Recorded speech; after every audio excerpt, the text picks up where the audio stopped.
পাকিস্তানের উপপ্রধানমন্ত্রী ইসহাক দার দাবি করেছেন ৭১-এর গণহত্যার জন্য ক্ষমা চাওয়া সহ অমীমাংসিত সমস্যার ২ বার সমাধান হয়েছে।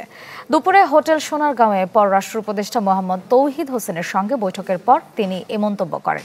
এ সময় বাংলাদেশ পাকিস্তানের মধ্যে একটি চুক্তি ও ৪টি সমঝোতা সই হয়। ইসহাক দার বলেন, উভয় দেশ এখন অর্থনৈতিক ও বাণিজ্যিক সম্পর্কে নতুন উচ্চতায় যেতে চায়। অতীত ভুলে সামনে এগিয়ে যাবার দৃঢ় প্রত্যয় ব্যক্ত করেন তিনি। এর আগে বাংলাদেশের পররাষ্ট্র উপদেষ্টা, নিরাপত্তা উপদেষ্টা, বাণিজ্য ও স্বরাষ্ট্র উপদেষ্টার সাথে বৈঠক করেন ইসহাক দার। এ সময় দেশটির বাণিজ্যমন্ত্রী বলেন, ২ মাসের মধ্যেই দুদেশের মধ্যে বিমান চলাচল শুরু হবে। In 1974, first time that issue was resolved in writing. The document is historic and is available for both countries. And after that, General Musharraf came here in a very open and candid manner. He actually addressed that issue. And I think between a family, between brothers, once this is done, even Islam tells us to clean your heart. So I think let's move forward. We have to work together. We have a bright future in this. So you see, this has been done actually. And the issue was resolved twice. প্রাণ coffee candy, কররা কফির কঠিন স্বাদে হাইকে বলো by. প্রাণ coffee candy, হাইকে বলো by. এ বিষয়ে আরো জানাতে যোগ দিচ্ছেন মোর্শেদ হাসিব, যাচ্ছি তার কাছে। হাসিব, যে সমঝোতা স্মারক ও চুক্তিগুলো সই হয়েছে তার বিস্তারিত জানাবেন।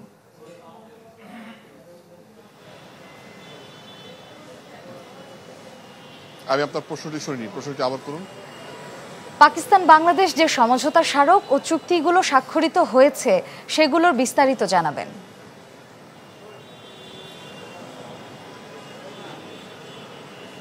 আচ্ছা, পাকিস্তান বাংলাদেশের মধ্যে মোট 4টি সমঝোতা ও একটি চুক্তিমতো স্মারক স্বাক্ষর হয়েছে।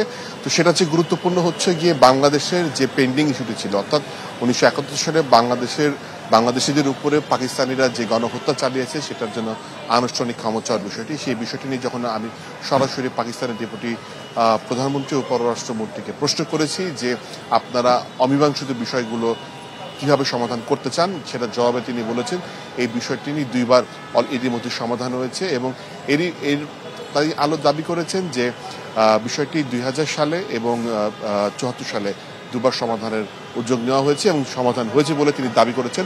তবে ক্ষমা চাওয়া যে প্রসঙ্গটি, সেই প্রসঙ্গটি স্পষ্ট সাইড থেকে প্রশ্ন করা হয়েছিল, উনি কোনো জবাব দেননি এবং উনি আরো বলেছেন যে যেহেতু উভয় দেশে একসাথে এগিয়ে যেতে চায়, সম্পর্ক এগিয়ে নিতে চায়, সম্পর্কে গতি আনতে চায়, সেক্ষেত্রে 2 দেশ আজকে থেকে নতুন করে সম্পর্কে এগিয়ে নিতে চায় এবং তারা মনে করে যে এই বৈঠকের মাধ্যমে অনেকগুলো যে সংকট ছিল, অমীমাংসিত বিষয়গুলো, সেই বিষয়গুলো একটা সমাধানের জায়গায় এসছে এবং সামনে তারা এগিয়ে যাবে।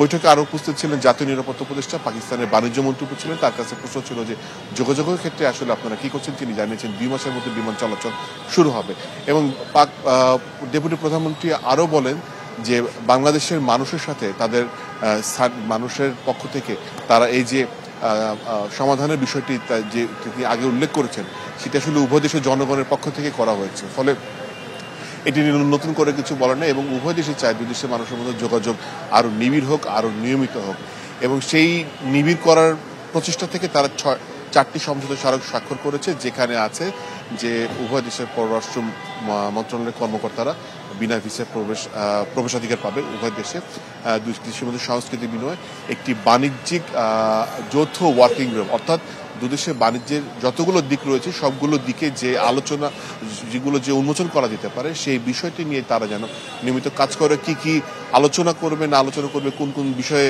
পণ্য আমদানি রপ্তানি হবে সেই বিষয়ে তারা কথা বলেছে এবং এর বাহিরেও তারা একটি সাংস্কৃতিক সমঝোতা স্মারক সই করেছে, অর্থাৎ উভয় দেশের মধ্যে সাংস্কৃতিক আদান প্রদান বিনিময়ের বিষয়ে আলোচনা হয়েছে। তো কিছুক্ষণ পরে আমরা জানি যে মাননীয় পররাষ্ট্র উপদেষ্টা জনাব তৌহিদ হোসেন তার পক্ষ থেকে ব্রিফ করবে। পাকিস্তানের পক্ষ থেকে কোনো আনুষ্ঠানিক ব্রিফ করা হয়নি। উনি মূল বৈঠক শেষে, সমঝোতা স্মারক শেষে যখন হেঁটে যাচ্ছিল মধ্যাহ্নভোজের দিকে, তখন আমরা প্রশ্ন করলে, বিশেষ করে চ্যানেল 24 এর তরফ থেকে যখন প্রশ্ন করা হয় তখন তিনি এই প্রশ্নের জবাবটা দেন, তখন অন্য গণমাধ্যমে আমাদের সাথে যোগ দিয়েছে। তো সেই বিষয়টা